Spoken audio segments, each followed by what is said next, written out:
Bonjour, ravi de vous retrouver pour ce numéro estival. L'été, c'est peut-être l'occasion pour vous de visiter certains sites sur vos lieux de vacances, mais pas besoin au final de partir très loin. Le Grand Genève regorge aussi de patrimoine architectural.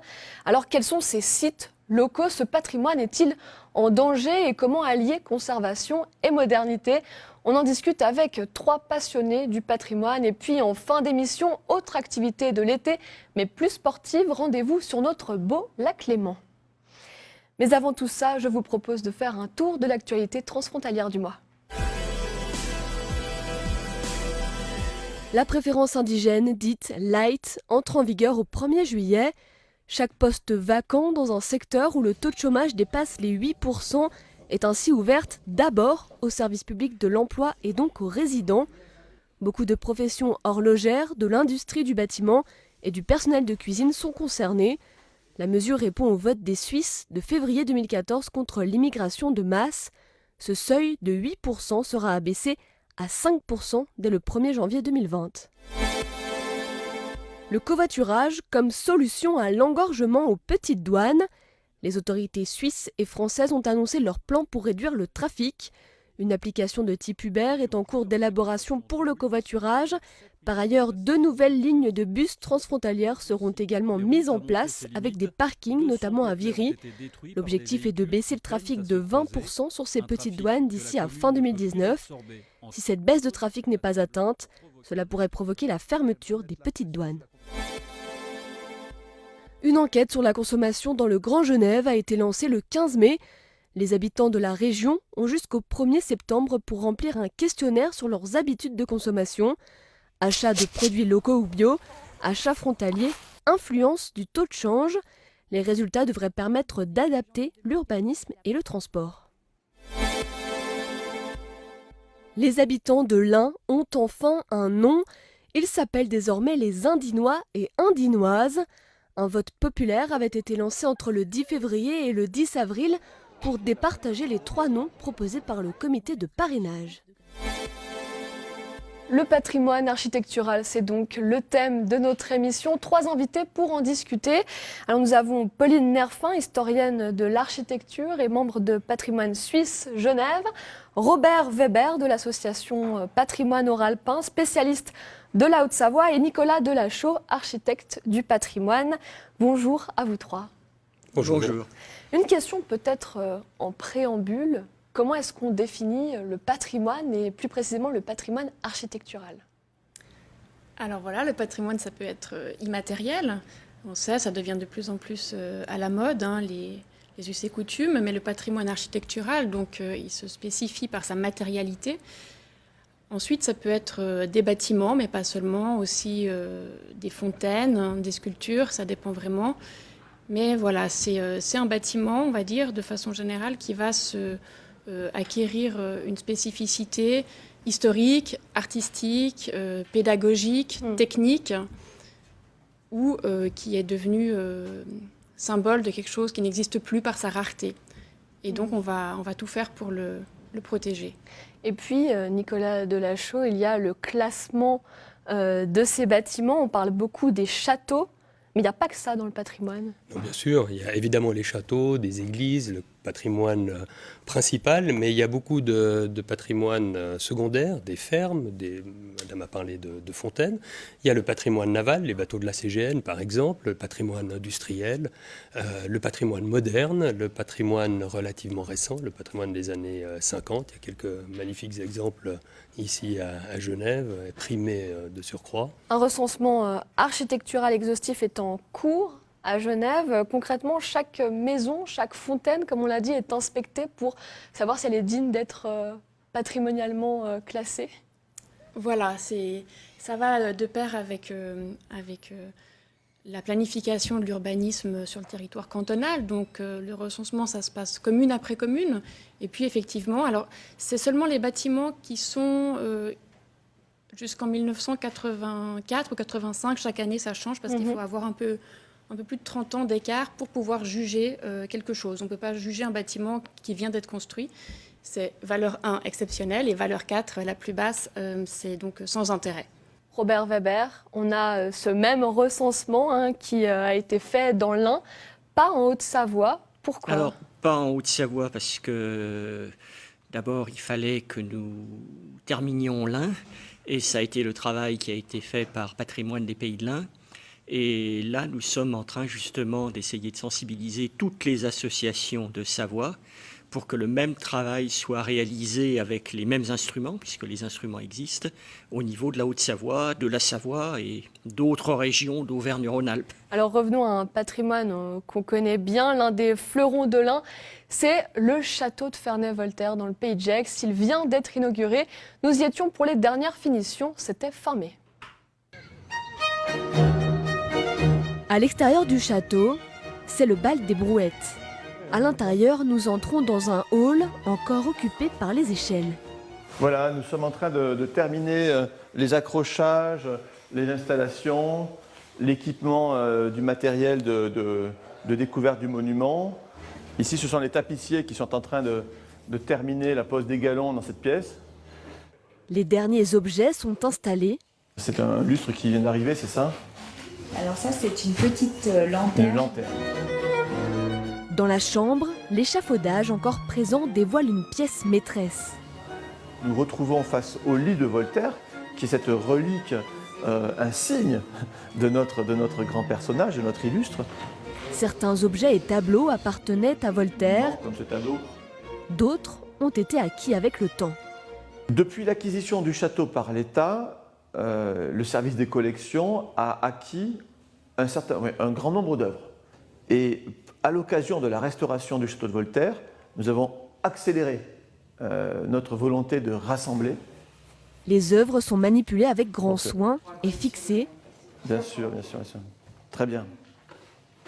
Ici encore, on installe du matériel de projection de films. Des travaux pour un coût total de 8 millions d'euros.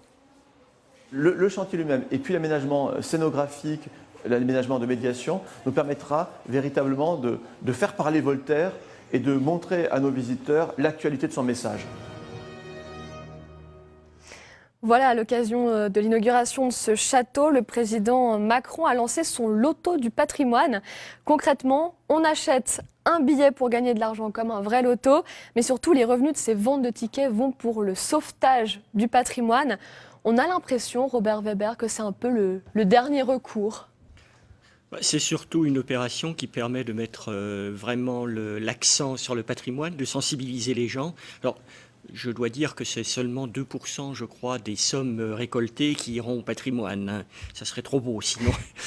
Mais c'est de plus en plus, effectivement, en France, on a besoin que la population s'approprie ce patrimoine de proximité, comme le grand patrimoine. Et à cet effet, donc, M. Bern, en retenant, au départ, ça devait être 120 projets, mais en retenant 250, a essayé, je crois, de répercuter tout ceci sur toute la France. Et on en est très content, nous, en Haute-Savoie. Et parmi, justement, ces 250 sites, il y en a un en Haute-Savoie, c'est le pont de Bioge. Qui est le pont de Bioge, et je suis tout à fait heureux parce que c'est une toute petite association qui a lancé ce projet. On va mettre l'accent, on va le mettre en lumière, ça va être, je crois, un superbe projet dans cette Dranse de Morzine. Et ça va être un nouvel atout pour le tourisme culturel de la région. Pauline Nerfin, comment est-ce que vous voyez, d'un point de vue suisse, ce loto du patrimoine en France, sachant que c'est vrai que la Suisse a l'avantage d'avoir pas mal d'aides de fondations? Alors, c'est quelque chose de très nouveau, donc on attend un peu de voir avant de juger, mais effectivement, comme tout financement, il y a des bons et puis des mauvais côtés qui vont aller, mais ça a le mérite de faire parler du patrimoine. Et puis, nous, c'est vrai qu'à Patrimoine Suisse Genève, on pense que la première des mesures de sauvegarde, c'est l'information, c'est la sensibilisation du public. On y reviendra juste après. Est-ce qu'il y a des sites comme ça, comme le pont de Bioge, qui sont menacés, qui sont en grand danger et dont on ne parle pas du tout? En fait, ce qui est en danger, c'est pas tellement les grands monuments. Les grands monuments sont classés, sont protégés. L'État et les communes sont très sensibles en fait à ce patrimoine-là.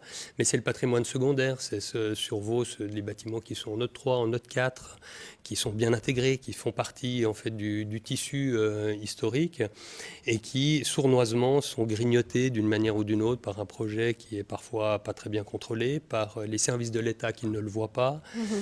Et c'est là qu'il y a plus de danger. On y reviendra un tout petit peu plus tard. Vous avez mené la restauration du château et du temple de Nyon. Ce sont de véritables symboles pour Nyon. Face à ces monuments, on commence par quoi? Ça paraît gigantesque. Alors effectivement, on a la chance d'avoir pu participer avec des collègues. On est dans ces grands monuments, on est très souvent des bureaux, 2 voire 3 bureaux associés. On associe la plupart du temps, dès le départ, des ingénieurs, des archéologues, des historiens, des différents spécialistes, des restaurateurs. C'est d'abord une analyse vraiment très complète du bâtiment. On cerne véritablement les problèmes du bâtiment. Qu'est-ce qui fait en fait la qualité de ce bâtiment? Qu'est-ce qui en font ses faiblesses aussi? Comment donner vie ou redonner vie ou prolonger la vie en fait de ces bâtiments au travers de leur programme, au travers de l'usage, au travers de leur fonction. Et quand vous restaurez ce château, ensuite, on vous attend au tournant, entre guillemets, on inspecte chacune de vos petites modifications.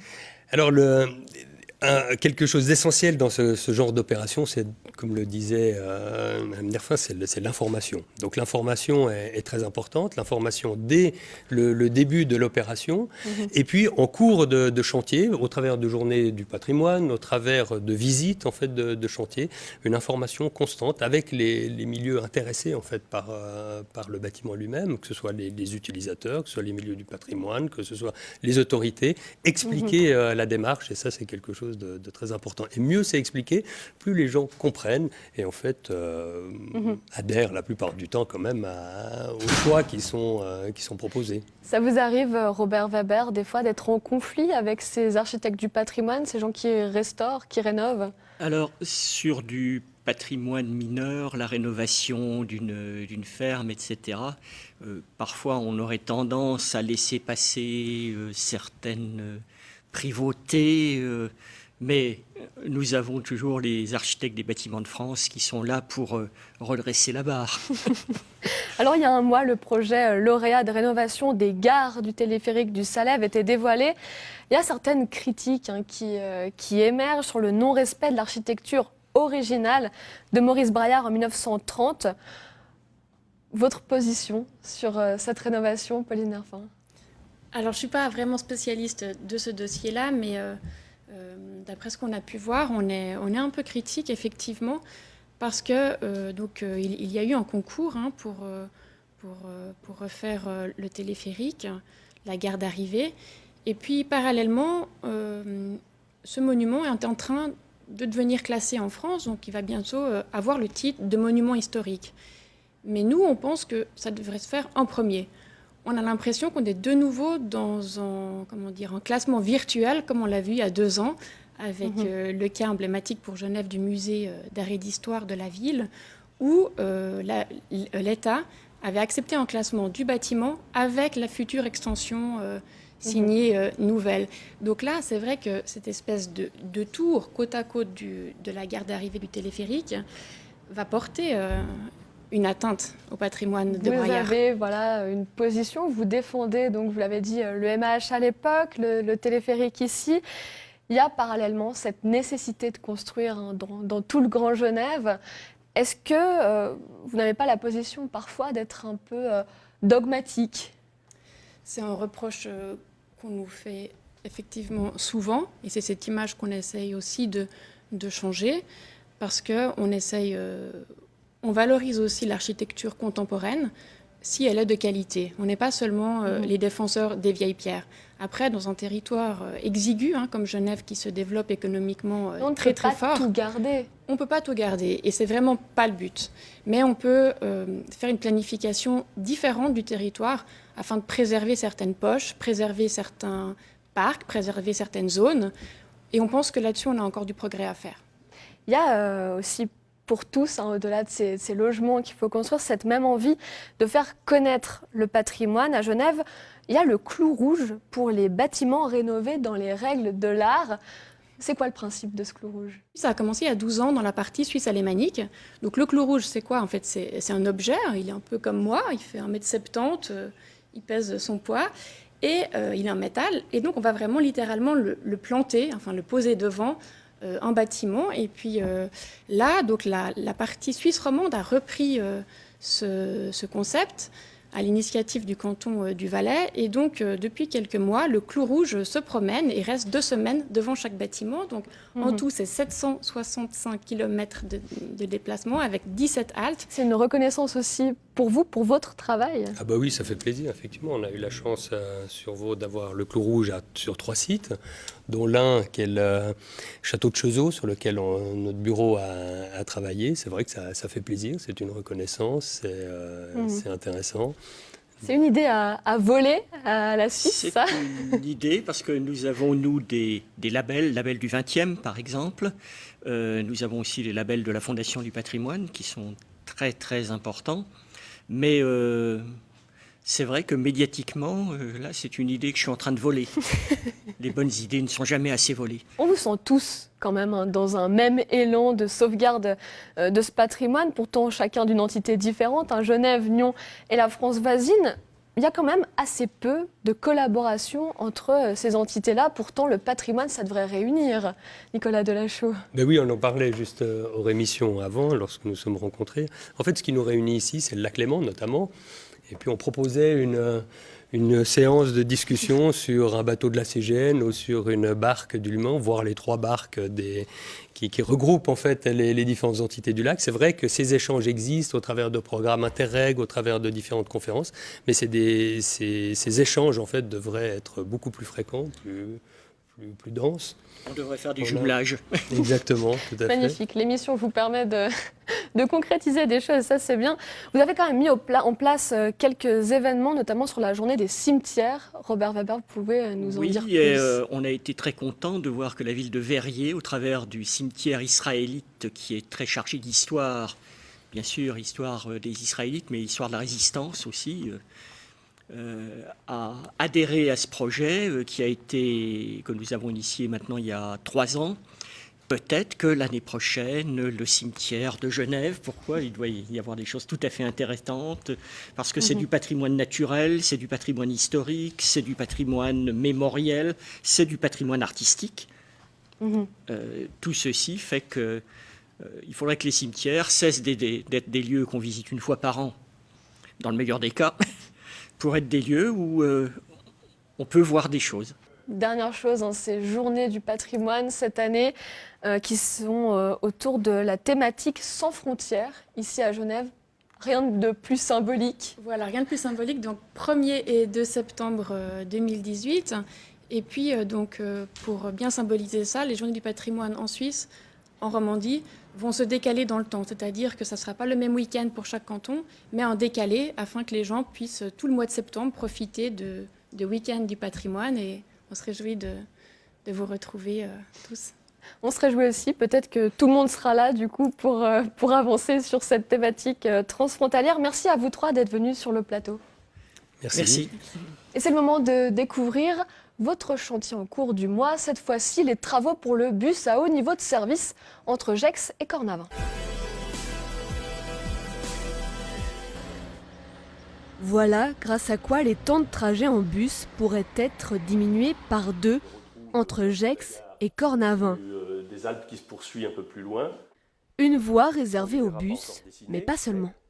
Un ensemble de systèmes permettant au bus d'être prioritaire lorsqu'il arrive au carrefour à feu, au giratoire.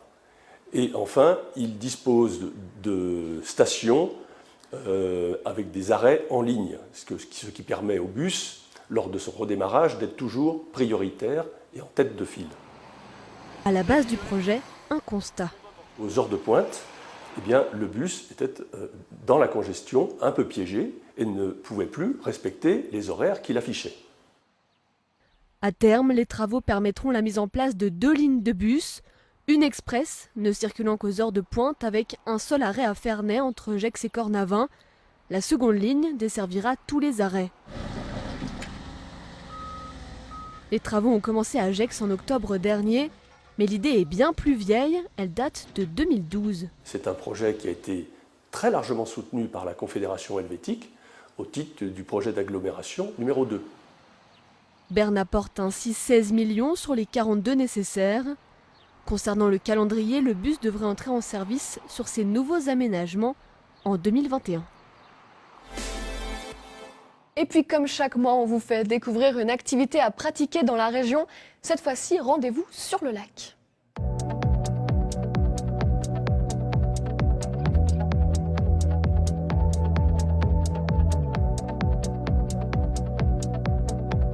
Bonjour Sébastien. Bonjour Céline. Champion du monde 2017, non, wake surf, c'est quoi la différence avec le wakeboard? Alors, le wakeboard, on a les pieds attachés et on a une corde. Le bateau va à peu près à 30 km/h, donc c'est une vitesse qui est assez rapide. Et en wake surf, on va plutôt à 18 km/h. On n'a pas les pieds attachés et on n'a pas de corde. En fait, l'idée, c'est de charger le bateau avec des ballasts qu'on appelle. Donc ce bateau est bien spécifique puisqu'il peut prendre 2 tonnes d'eau en 3 minutes et il peut créer la vague. On peut la faire à droite ou à gauche. Et après, du coup, il suffit de la surfer comme à l'océan. Sauf que nous, on n'a pas l'océan, on a des bateaux. Pourquoi ne pas se diriger vers les plages de l'océan, vers Biarritz, pour faire du surf sur de vraies vagues? Tout simplement parce que j'ai des problèmes au niveau des épaules. Je me luxe les épaules et je me suis fait opérer des épaules. Donc pour moi, le surf, c'est quelque chose qui est totalement impossible. Donc je reste sur mon lac et je fais du wake surf. Il faut quoi comme compétences techniques pour pouvoir faire du wake surf? Savoir marcher, savoir se lever et tenir debout, ça suffit. Beaucoup d'équilibre quand même. Beaucoup d'équilibre, oui. Mais ça vient après avec la pratique. Belle aventure qui se poursuit pour toi. 2017, titre de champion du monde, assez exceptionnel. Et pourtant, tu n'as pas commencé le wake surf très tôt. Non, j'ai commencé le wake surf du coup en 2010. J'ai découvert ça quand je pilotais dans un club. Des clients étaient venus, ils m'avaient dit je veux faire du wake surf. Je les avais regardés avec des gros yeux et je leur ai demandé ce que c'était. Ils m'ont montré et du coup j'ai découvert cette discipline. Je suis tout de suite devenu accro à ça. On a une sensation de liberté. On se sent libre sur la vague, on n'a pas les pieds attachés, on n'a pas la corde. On peut discuter aussi avec nos amis quand ils sont sur le bateau parce qu'on est à 5-6 mètres donc c'est assez convivial. C'est vraiment une nouvelle discipline qui, à mon avis, est en train d'exploser au détriment du wakeboard qui se fait de moins en moins, à part sur les téléskis nautiques. Et maintenant, c'est la place au wake surf. Prochaine échéance, maintenant que tu es en catégorie pro, faut le dire, qu'est-ce que c'est alors? Ça veut dire que, du coup, pour le moment, je suis classé dans le top 20 parmi les 20 meilleurs riders du monde. Donc, c'est une belle performance. Je suis le premier Européen à rentrer dans les catégories pro. Prochaine échéance, ça va être en août, en Espagne, il y a les championnats européens et je compte y participer cette année et essayer de faire une performance face aux Américains ou aux Canadiens qui, eux, sont vraiment très forts. Bon, en attendant, nous, on va peut-être essayer juste même de tenir sur cette planche. Je sais pas si je vais y arriver, mais on teste. Ouais, pas de souci. Allez.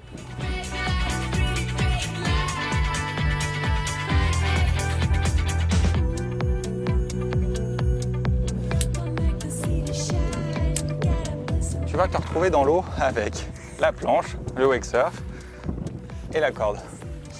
Parce que pour te lever, il faut une corde et après tu la jettes.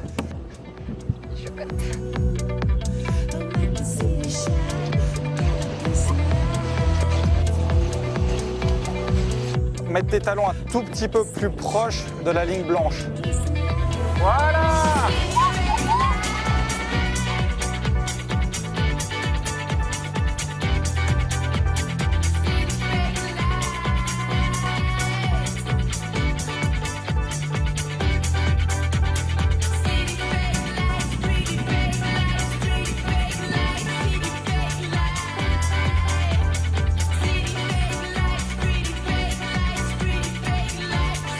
On refait? On refait une fois ou deux. Et là, tu surfes. Lâche la corde.